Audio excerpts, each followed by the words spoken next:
Praise the lord అండి, అందరికీ మరణత. ఇప్పుడు ఈ వీడియో ఎందుకు చేస్తున్నానంటే, చాలామంది మతోన్మాదులు తండ్రి వేరు కుమారుడు వేరు అని చెప్పి వాదిస్తూ ఉంటారు. సో వాళ్ళకి తెలియదు కాబట్టి పక్కన పెట్టేద్దాం. ఇప్పుడు మన క్రైస్తవుల్లో కొంతమంది బోధకులు, విశ్వాసులు ఇప్పటికి కూడా తండ్రి వేరు కుమారుడు వేరు అని చెప్పి బోధిస్తున్నారు. ఇది చాలా విచారకరమైన విషయం అండి. సో ఈ వీడియో అందుకే చేస్తున్నాను. ఫస్ట్ ఆఫ్ ఆల్ నేను పాయింట్కి వచ్చే ముందు మీరు 3 వచనాలు గుర్తుంచుకోవాలి. మొదటిగా యెషయా గ్రంథం 44:6 తండ్రి ఏమంటాడంటే, నేనే మొదటి వాడను కడపటి వాడను, నేను తప్ప వేరే దేవుడు లేడు అని అంటాడు. రెండవ వచనం ఏంటంటే, ప్రకటన గ్రంథము 22:13 యేసు ప్రభువారు అంటారు, నేనే అల్ఫయు ఒమేగానై ఉన్నాను, అంటే మొదటి వాడను కడపటి వాడను ఆదియు అంతమునై ఉన్నానని చెప్పి యేసు ప్రభువారు అన్నారు. మూడవ వచనం ఏంటంటే, యోహాను సువార్త 1:1 ఆది అందు వాక్యం ఉండెను, వాక్యము దేవుని వద్ద ఉండెను, వాక్యమే దేవుడై ఉండెను అని చెప్పి వ్రాయబడి ఉన్నది కదండి. సో ఈ 3 గుర్తుంచుకోండి. ఇప్పుడు నేను మీకు ఒక ఎగ్జాంపుల్ చెప్తాను, వినండి. మీరు ఒక రోబోట్ని తయారు చేశారు, దానికి మీరు ఒక కోడింగ్ ఇచ్చారు. మీరు ఇచ్చిన కోడింగ్ని బట్టి ఆ రోబోట్ మీరు ఆడమంటే ఆడుతుంది, మీరు పాడమంటే పాడుతుంది, మీరు తినమంటే తింటుంది, పరిగెత్తమంటే పరిగెడుతుంది, అవునా?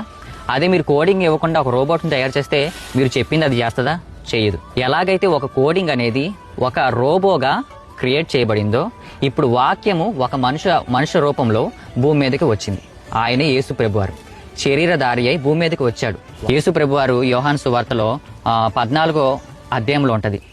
ఫిలిప్పు యేసు ప్రభువారి దగ్గరకు వచ్చి, అయ్యా మాకు తండ్రిని చూపించవా అని అడుగుతారు. అప్పుడు యేసు ప్రభువారు ఏమంటారు, ఫిలిప్పు, ఇంతకాలం నేను మీ మధ్యన ఉన్నాను, నీవు నన్ను ఎరగవా అని అంటాడు. అంటే నన్ను చూస్తే నువ్వు తండ్రిని చూసినట్టే. ఈ యోహాను సువార్త 10:30 యేసు ప్రభువారు ఇంకో మాట అంటారు. ఏంటంటే, నేనును తండ్రియు ఏకమై ఉన్నాము అని చెప్పి అంటాడు.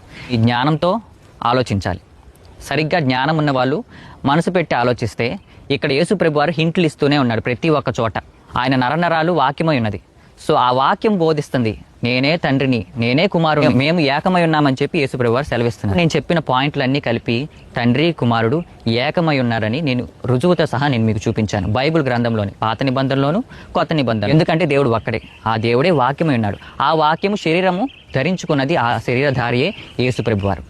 ఇప్పటికైనా మీకు అర్థమైంది అనుకుంటున్నాను. ఈ వీడియో కనుక మీకు నచ్చితే మీ ఫ్రెండ్స్కి షేర్ చేయండి, అర్థమయ్యేలాగా చెప్పండి, ఊరికనే ఉండకండి, ఓకేనా? ప్రైజ్ ది లార్డ్ అండి, అందరికీ మరణత.